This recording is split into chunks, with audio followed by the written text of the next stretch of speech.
ஐயா, நீங்கள் நைஸாக இப்போ இருக்கிற ஆஃபீஸுக்கோ தாலுக்கா ஆஃபீஸில் இருக்கிறையோ ரேஷன் போடுறது அரிசி வேலையிலேருந்து மாற்றி மூட்டை எடுத்து நல்ல மூட்டையை ரேஷனுக்கு வரும்போது பழைய அரிசி போட்டு விடுறது, இதெல்லாம் அரைச்சி கொண்டு வர்றது, இதெல்லாம் நேக்கு உங்களுக்கு நீங்கள் நிறைய பழகணும்.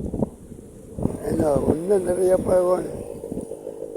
அதை விட்டு போட்டு ஆளுங்க இதே கூட போடணும். ஆள் பழகிறதுக்கு ட்ரைனிங் போடணும்.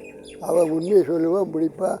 அவன் நின்று நம்மளை கூட்டிகிட்டு போய் அங்கே மூட்டை பார்க்க கொடுமாட்டேங்க சார் அப்படின்னு சொல்லுவான். இப்படியெல்லாம் இருக்குது.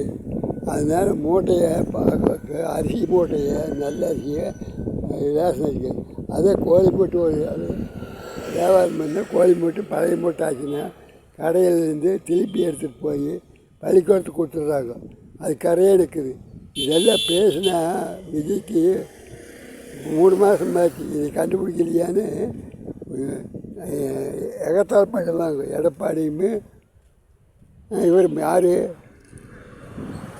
உதயநிதி ஸ்டாலின் மகனுமே.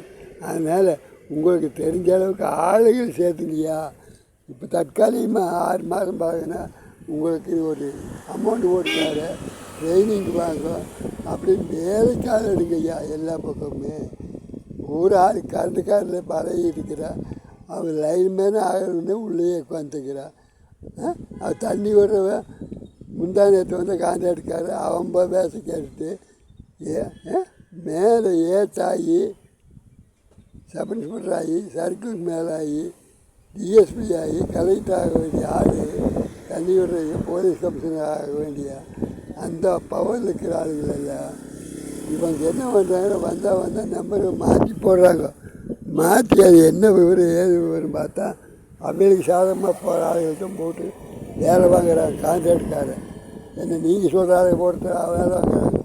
இப்போ கலைஞர் ஆட்சியில் தேர்தல் வைக்கும்பிட்டு அப்புறம் சில பார்க்கு சைட்டை பிடிச்சி சில வேலைகள் நடக்குது. அப்புறம் பார்க் சைட்டில் கவர்மெண்ட்டே தடை போட்டிருக்குது. பார்க் சைட்டில் ஒன்றும் பழக்கக்கூடாதுன்னு அது ரேஷனரி கடையெல்லாம் கட்டி வைக்கிறாங்க. இதெல்லாம் உலகத்தில் தெரிஞ்சது, உங்களுக்கெல்லாம் தெரியாததெல்லாம் யூடியூப் சேனலில் கொஞ்சம் பாருங்க. அதுலேயும் எம்எல்ஏ ஆளுலேருந்து கொஞ்சம் ஊருக்குள்ளே வந்து பார்த்துட்டு போனால் தண்ணி எப்படி வரும்னு ஆரம்பத்துலேருந்து ஒரு ரவுண்டு ஒரு ப்ரெஷர் எடுத்து இல்லை அவங்க இருக்கிற ஆளுகிட்ட ஃபோன் நம்பர் வாங்கி பழக்கப்படுத்தினா தானே.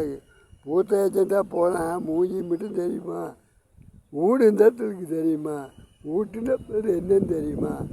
பூத்த ஏஜென்ட்டாக கொண்டு போய் உட்கார வச்சா அப்புறம் அவன் வந்து நம்மளுக்கு பூத்த ஏஜென்ட்டு 5-6 பேர் இருக்கணும். பூத்த ஏஜென்ட்டில் அதில் ஒருத்தர் தான் ஏமாந்தா திமுககார கவிக்குவான், அந்த இவர் கவிக்குவார். அப்போ நீங்கள் அங்கே ஓட்டு வராது.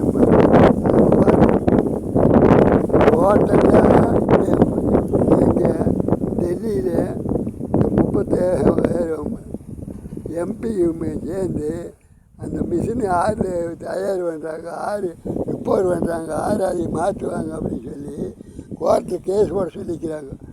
எப்படி விஜய் கட்சி ஜெயிக்கிறது, நம்ம கட்சி கருணாநிதி கட்சி ஏன் ஜெயிக்கல அப்படின்னு. கருணாநிதி கட்சி அதுக்குதான் டெல்லியில் நம்மளுக்கு அமெரிக்காக்கார கூட வேலை செய்கிறதாச்சு எங்கே மோடி.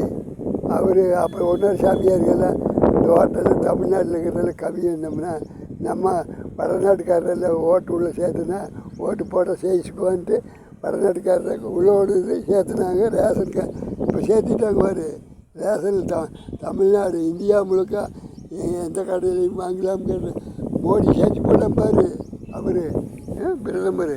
அதனால் நீங்கள் விவரம் இல்லாமல் எதையும் வேலை செய்யாதீங்க. வணக்கம்.